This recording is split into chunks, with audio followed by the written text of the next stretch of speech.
यदि कोई व्यक्ति ठंड के मौसम में रजाई के अंदर सो रहा हो या आराम कर रहा हो और सुबह में देरी से उठ रहा हो तो सामान्यतः हम उसे आलस या बोलते हैं कि वह कंफर्ट जोन में फंस गया है। लेकिन हमेशा ऐसा हो यह जरूरी नहीं है।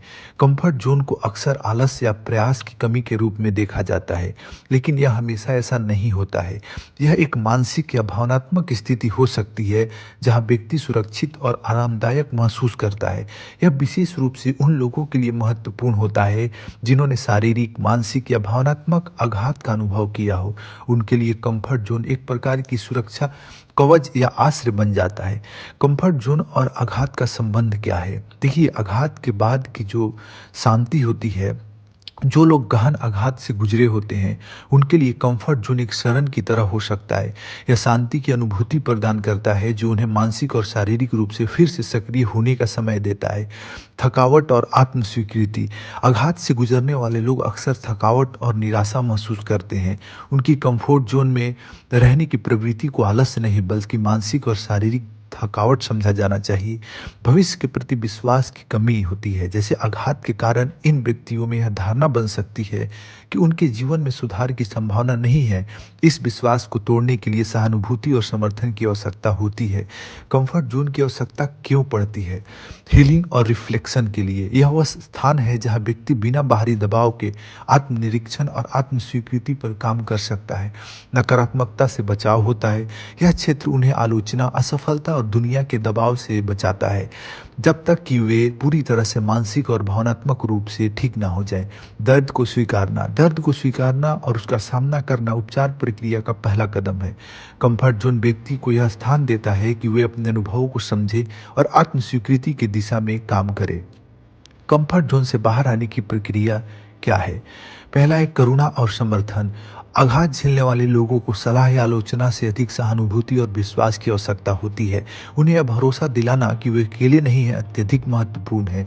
धीरे धीरे ही प्रगति होगी। यह आवश्यक नहीं है कि व्यक्ति तुरंत अपने कंफर्ट जोन से बाहर आ जाए। यह प्रक्रिया धीरे धीरे और सहायक तरीके से होनी चाहिए। परेशानियों का सामना करना, जैसे अपने दर्द और गलतियों को स्वीकारना और उनसे सीखना, व्यक्ति को आत्म सुधार और आत्म स्वीकृति की दिशा में ले जाता है। गलत धारणाओं से बचे, जैसे भूल जाओ और आगे बढ़ो जैसी सलाह। यह सलाह अक्सर उन लोगों को अधिक चोट पहुंचा सकती है जो अपने दर्द को स्वीकारने और उसे समझने की प्रक्रिया में है। यह सलाह देना कि वे अपना पीड़ा को भूल जाएं, उनकी हीलिंग प्रक्रिया को बाधित कर सकता है। आलोचना से बचे। आलोचना करने से व्यक्ति की आत्म स्वीकृति में बाधा आ सकती है और वे खुद को असफल मानने लग सकते हैं। कंफर्ट जोन से बाहर आने के क्या फायदे होंगे?